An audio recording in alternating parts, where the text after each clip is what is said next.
Hello traders, Gary Wagner here. Just about 10:17 in Honolulu, 4:17 in New York.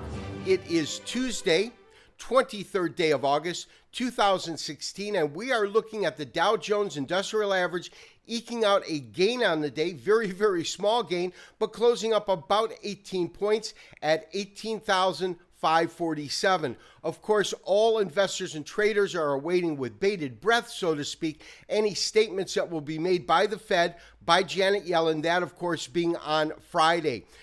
Standard & Poor's trading higher, up 0.17% or 3.75 in terms of point change at 2185 or 2185.25. And then lastly, NASDAQ also trading higher, up about 5 points at 48.17. Crude oil, after being a tremendous move down yesterday, has recouped roughly a third of the losses from yesterday, 47.96, putting it up about 55 cents a barrel.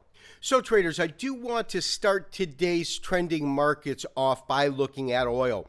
If you recall from yesterday's show, we talked about the fact that we had identified a fairly common pattern, but in many occasions a very, very decisive pattern, simply called a three-river evening star. That would be these three candles right here, this green, this star, and this red.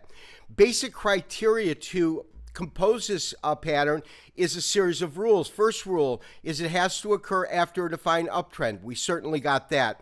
Second rule is that as this market moves towards these new higher highs, so to speak, it caps off with a fairly large rally, a large green candle, but that's followed by a star, meaning a small-bodied candle, that gaps above the close of the prior red candle.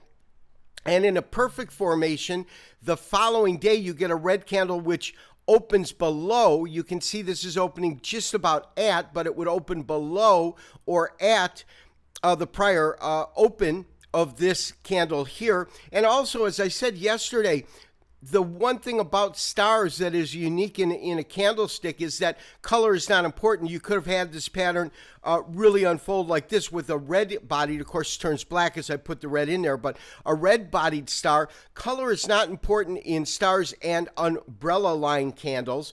And then you get this red candle. However, the following day, and this is what's important, but on the following day, you get a confirming candle. And the confirming candle would be a red candle with a lower low and a lower high.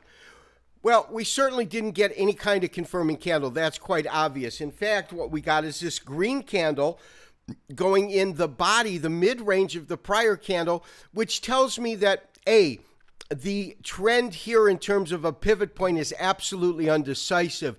It's not any kind of a concrete move. If anything, because this red candle occurs after such a defined rally, it could be just construed as not a corrective period, but a consolidation period in terms of the market having a rest area. Market comes down here, it consolidates for a little while, trades sideways before returning to the primary direction of trend down. So that is what we could be witnessing here, is that this is the beginning of that sideways action, really, before continuing on its direction, which in this case is absolutely up. Jury is out in terms of the way we're looking at oil, whether it's going to continue to move higher or whether or not it will find some real resistance in this area and move down. Now, in terms of different resistance points, I do have a fib retracement, which really goes from this particular bottom at 39 to these tops right in here. When we do that, we get our 61%, which really does match up with these recent lows here. The next one above that, of course, is a 78% resistance level, and that comes in at roughly $49 per barrel. Equities continuing to trade sideways, but gaining strength day by day. And what I mean by that is, as we've talked about, and I really think that this is a telling tale, but as this market traded to these new all-time historical highs, that's what we have here. Of course, that's taking out these former highs here and these former highs here. But as we moved up to this particular point, we had this scouting party appear,